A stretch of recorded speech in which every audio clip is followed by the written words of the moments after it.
The first time I knew my marriage was over, it wasn't because of the texts I'd later find or the half-breathed lies I'd hear at 2 in the morning, but because of the silence that fell over our house one Tuesday night. The kind that doesn't just sit in the room, but seems to press against your skin until you want to scream just to break it.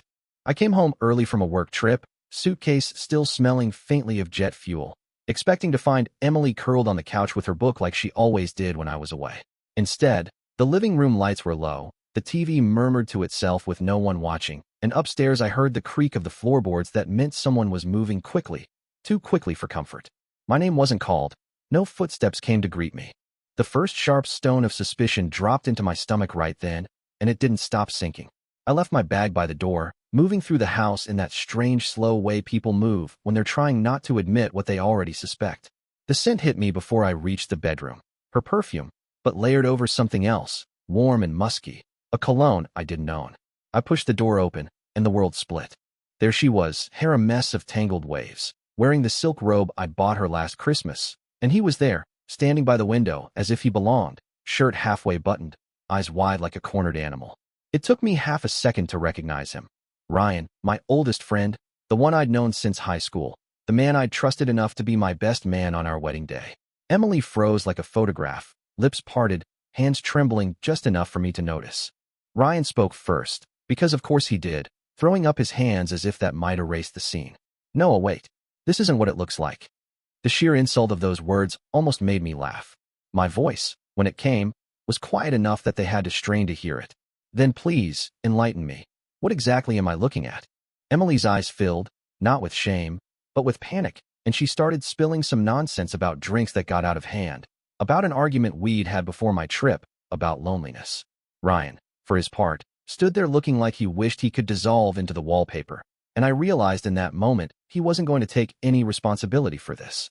I don't remember leaving the room, only the way the banister felt under my grip as I went downstairs, my hands shaking so badly I thought they might give out.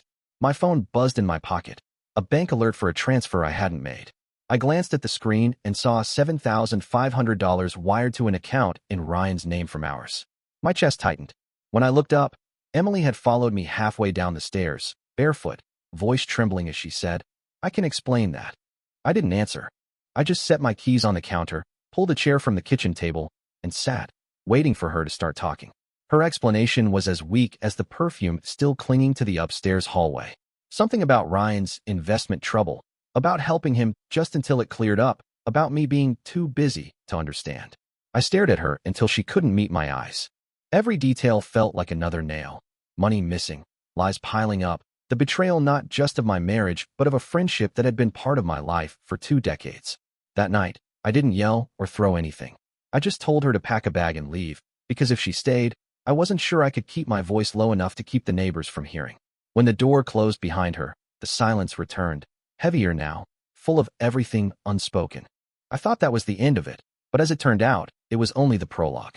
Because over the next few days, I would discover that what happened in my bedroom was just the tip of something much bigger, something involving stolen money, old debts, and a betrayal planned far earlier than I could have imagined. And once I learned the truth, I knew I wouldn't just be walking away.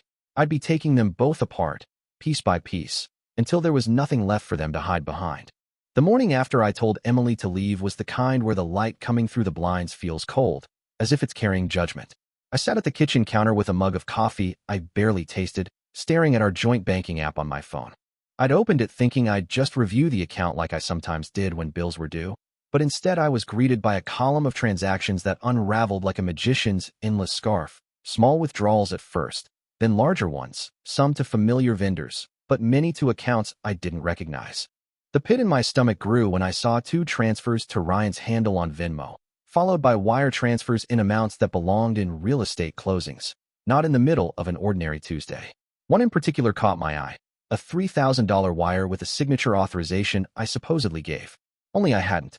My initials had been written in a looping style that wasn't mine, but I knew exactly whose it was. Emily's. She'd left her mark right there in black ink, bold enough for a banker to accept, arrogant enough to believe I'd never find it. I called the bank's fraud department, navigating the maze of automated prompts and tinny-hold music until finally a woman answered with a voice polished to sound empathetic.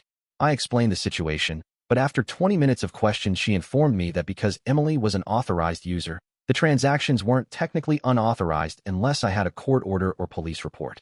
My frustration must have been obvious because her tone softened as she apologized, though the words did nothing to fix the fact that my savings had been siphoned away under my own roof. After I hung up, I called my brother, someone I thought would immediately understand, but his opening line nearly made me drop the phone. Emily told Mom you blew up at her for going out with friends and that you're acting unstable. In a few sentences, I realized she was already building a different version of the story, one where I was the aggressor. I laid out the truth for him, careful and precise. He went quiet before saying, "I'll come over. Just don't give her anything she can twist into proof." By midday, I was on my old laptop, combing through our shared cloud backup. In a folder buried under vacation photos, I found screenshots of text messages between Emily and Ryan. They weren't just about their affair, they were about money. They used phrases like cleaning the ledger and hit it before the credit union asked questions. My name came up as a running joke, always framed around my supposed obliviousness. There was even a photo of the forged wire transfer form, my fake initials surrounded by digital pink hearts. Ryan's reply read, "We'll put it back once the flip closes." The word flip lodged in my head like a shard of glass. Ryan's property flips had a history of collapsing into debt, lawsuits, and unfinished drywall. The doorbell rang at 3.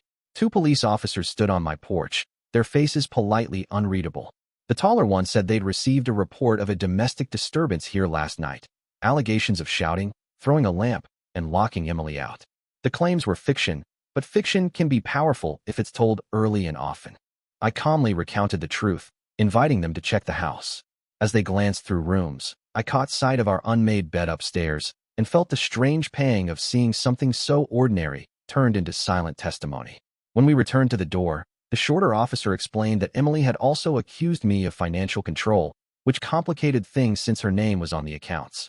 They were documenting the visit as a verbal dispute, but advised me to seek a protective order if harassment continued. As they left, it hit me. She wasn't just betraying me personally. She was building a legal wall to trap me in the role of villain.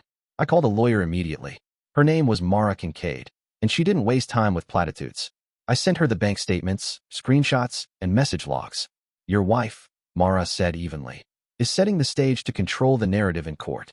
Your friend is using your shared funds to cover a deal likely hidden from his creditors. If you don't move first, you'll be defending yourself in a case they've already outlined." She told me exactly what to do: freeze joint lines of credit, file a police report for the forged signature, petition for exclusive access to the residence due to fraud, and hire a forensic accountant. Her clarity cut through the fog I'd been living in. This wasn't just heartbreak. This was war. That night, I lay on the couch, unable to face the bed, scrolling through old photos until they blurred. Around 3 in the morning, I texted Ryan. My message was long, deliberate, and free of insults, detailing what I knew and what I planned to do next. 2 minutes later, he called.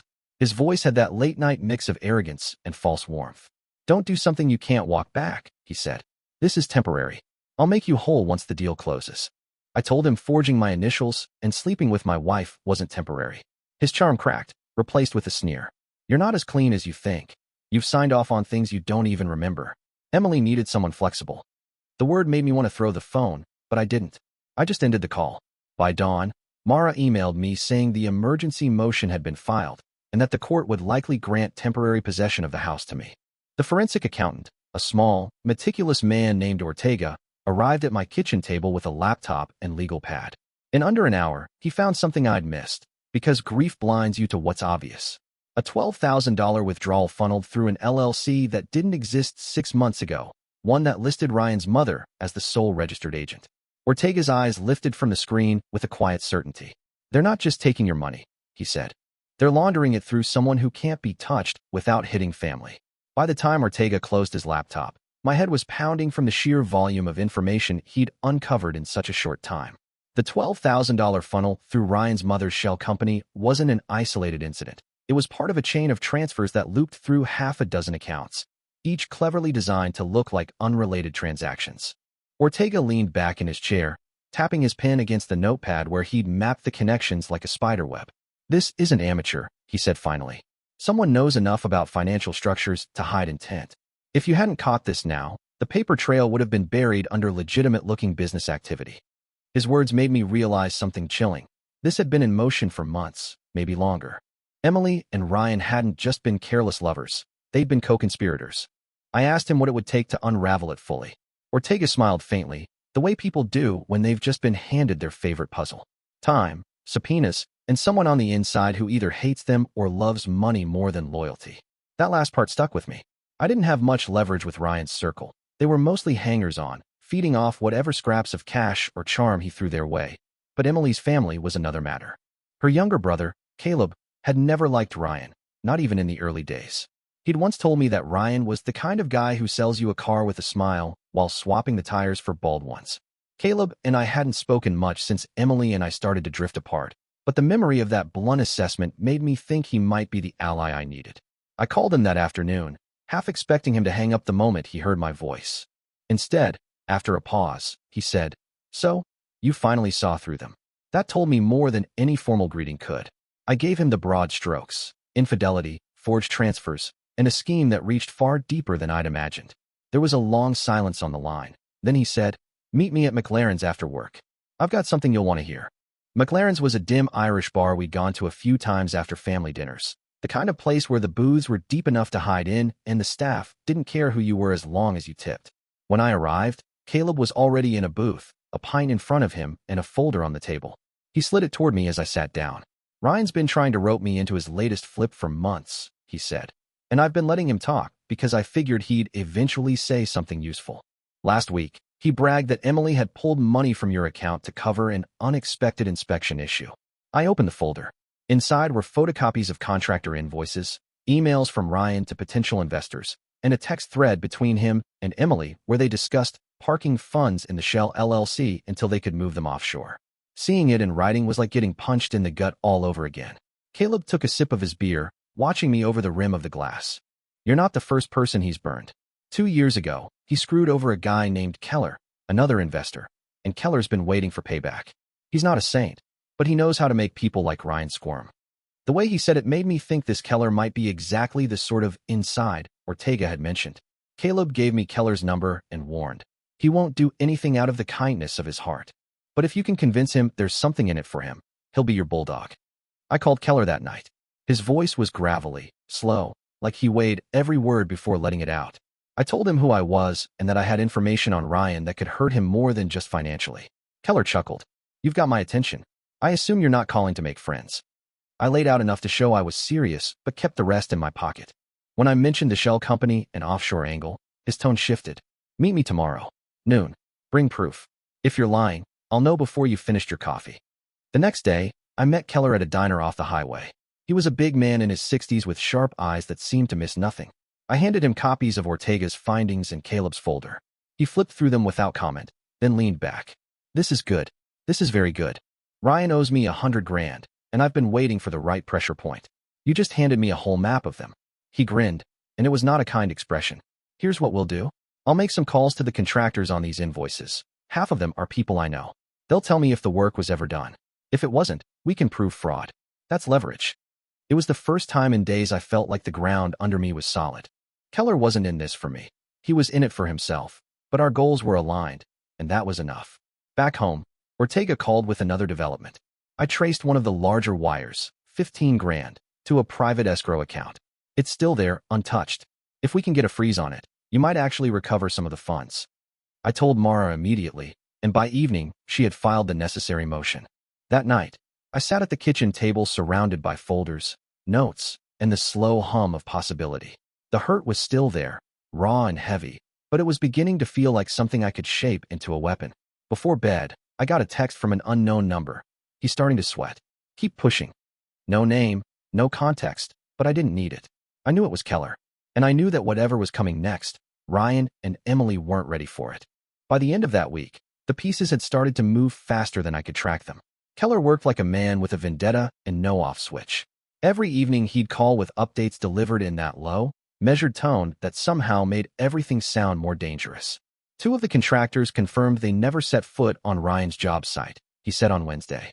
One of them has a signed contract with a deposit check from the Shell company, which bounced a month later.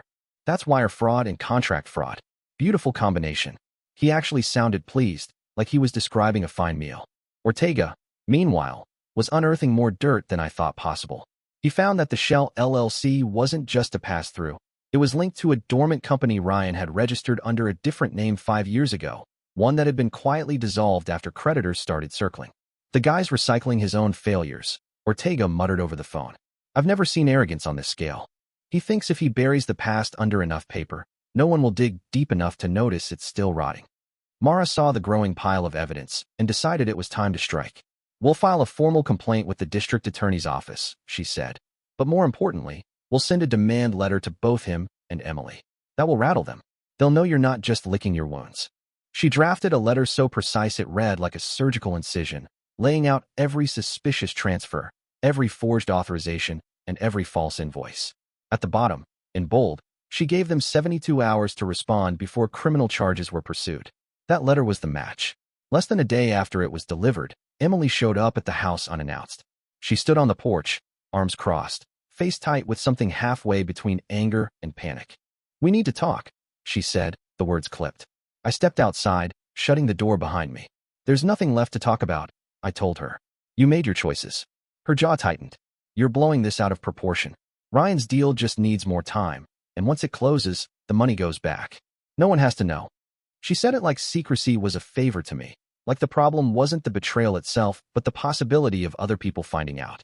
I laughed, a sharp, humorless sound that made her flinch. The money's the least of it now. I've got proof of fraud, and so do other people you've burned along the way. You should be worrying about yourself, Emily. Ryan won't take the fall for you. That cracked her composure. She leaned closer, lowering her voice. You think you can scare me with legal threats? I've already told people you've been unstable. Who do you think they'll believe? I didn't answer. Instead, I stepped back inside and closed the door. Through the window, I watched her stand there for a long moment before walking away, pulling her phone from her pocket as she went. I knew she'd be calling Ryan. I also knew Keller had been waiting for that. That night, Keller called with a kind of grim satisfaction in his voice. He's panicking. He called 2 of the contractors today, trying to amend their invoices. One of them recorded the call. The idiot basically admitted the work never happened and told them to fix the paperwork. That's tampering with evidence. The way Keller said it, I could almost see him smiling. Tomorrow, we leak it. The leak went to 2 places at once. First, to the DA's office through Mara, and second, to a small local business journal Keller had ties to. By noon the next day, the headline was live. Local developer under investigation for fraudulent property flips. The article was careful, naming no one outright, but the details were clear enough that anyone who knew Ryan could connect the dots. The comments section was a feeding frenzy of speculation and thinly veiled accusations. Ryan called me that afternoon, his voice an ugly mix of rage and desperation. You think this is going to end well for you? You've got no idea who you're messing with. I stayed quiet until he finished, then said, Funny, that's exactly what I was going to tell you. I hung up before he could respond. That night, Emily texted me for the first time since our confrontation on the porch. We need to meet. This is getting out of hand. I didn't reply. Instead, I forwarded the message to Mara, who advised, let her stew. Silence is more unnerving than threats. The following day was the hearing for my emergency motion to retain exclusive access to the house. Emily showed up with a different lawyer than the one she'd used for our initial separation filings, a young, overconfident type who clearly thought the hearing was going to be a formality. But Ortega's detailed financial tracing and Keller's corroborating evidence turned it into something else entirely. The judge granted my motion on the spot, citing credible evidence of ongoing financial misconduct as the reason. Emily's lawyer's smile didn't survive past the first 5 minutes. As we left the courthouse, Keller was waiting by the curb. He didn't say anything until Emily had walked past, stiff-backed and avoiding my eyes. Then he turned to me. She's out. He's next. It wasn't a promise. It was a guarantee. That night, I couldn't sleep. Not from anxiety this time, but from the adrenaline of being so close to turning the tables completely. The plan now was simple. Ortega would finish mapping the last of the transactions. Keller would pressure the contractors and investors Ryan had stiffed, and Mara would coordinate with the DA's office to make sure the criminal charges hit before Ryan could move his assets offshore. It was a strange, almost surreal sensation, knowing that the same people who had conspired to bleed me dry were now spending their nights wondering what move I'd make next. And for the first time since the day I walked in on them, I felt like I wasn't just reacting. I was in control. The storm finally broke 2 weeks later, though it didn't come in the form of some dramatic arrest at a job site or a screaming match on a sidewalk. It began with a phone call from Mara early on a Monday morning. The DA's office is moving forward, she said, her tone brisk but edged with something like satisfaction. They've reviewed Ortega's report, Keller's contractor statements, and the recorded call. They're filing multiple counts of wire fraud, forgery, and conspiracy to commit fraud against Ryan. Emily's being named as a co-conspirator on 2 counts, given her role in authorizing the transfers. I sat there in my kitchen, the weight of it settling over me like a heavy coat. Months ago, I'd have thought hearing those words would bring nothing but relief, but in that moment, I just felt tired. By noon, it was public. The same local business journal that had run the first hint of the story now had a full article up with both their names in the headline. I read it twice, not because I needed the details, they were the same ones I'd lived through, but because there was something strangely final about seeing it laid out in plain black and white. No spin, no excuses, just the truth, stamped and archived. My phone started buzzing almost immediately. Old friends, colleagues, even my mother, whose voice was tight when she asked, "Is it true?" I told her it was, and for the first time since this began, she didn't ask if maybe it had all been a misunderstanding. Later that day, Keller called me, his voice practically humming with satisfaction. He's scrambling. I hear he tried to move some of his assets to a cousin's account this morning. Too late. Everything's frozen. He chuckled. Funny thing about men like him. They're all confidence until the walls close in, then they turn into children who've lost their toys. I asked him if he was satisfied now, if this was enough payback for what Ryan had done to him. He paused for a long moment before answering. Almost. But for you, this is enough. Walk away now, let the system do the rest. Trust me, you don't want to get stuck in the rubble when it all collapses. The advice stuck with me, even as part of me still wanted to twist the knife. I'd imagined revenge so many times, standing over Ryan as everything he'd built burned around him, watching Emily realize she'd bet on the wrong horse. But in practice, there was something cleaner about simply stepping out of their orbit entirely, letting the fallout bury them without me having to lift another finger. 2 days later, Emily reached out again, this time through Mara. Her lawyer wanted to discuss a settlement. The offer was pathetic. She'd sign over her interest in the house if I agreed not to pursue further civil action against her. Mara didn't even blink before rejecting it. She's offering to give back something that's already yours by court order, she said. We're not here to do her any favors. Still, the fact that Emily was reaching out at all told me she finally understood just how badly the ground had shifted beneath her. I didn't see Ryan again. Keller told me he'd stopped showing up to the job site entirely, and one of his investors had shown up there demanding answers, which ended with the police being called. Ortega sent me a final report the following week, a neat, damning package that traced every dollar from my account to Ryan's shell companies and fake invoices. I handed it to Mara, who passed it to the DA's office without ceremony. The last real moment of closure came on a Friday afternoon. I was standing in my driveway, bringing in the trash bins, when Caleb pulled up. He got out of his car, handed me a 6-pack, and said simply, "Told you he was no good." I laughed for the first time in what felt like months, and we ended up sitting on my back porch until the sun went down, drinking beer and talking about anything except Emily and Ryan. At one point, he said, "You know, for what it's worth, I think you came out ahead. They're both about to be broke, disgraced, and looking over their shoulders. You're free." That night, after Caleb left, I walked through the house, room by room. For the first time since she'd gone, it didn't feel like Emily's presence was hanging in the corners. The silence wasn't oppressive anymore, it was mine. I thought about everything that had happened, about the version of me who'd walked into that bedroom weeks ago, and the version who was locking the door now. They weren't the same man. One had been blindsided. The other had learned just how far he was willing to go to protect himself, and when to stop. I didn't send Emily any final words. I didn't call Ryan to gloat. The satisfaction wasn't in telling them they'd lost. It was in knowing they already knew, and that nothing they could do would undo it. The DA's office would take it from here, and the headlines would ensure they never escaped the shadow of what they'd done. As I turned out the last light and headed upstairs, I realized the strangest thing. I wasn't thinking about revenge anymore. I was thinking about what came next. And maybe that was the real victory. Not that they'd been taken down, but that they no longer had any place in the life I was building from the ashes they'd left behind.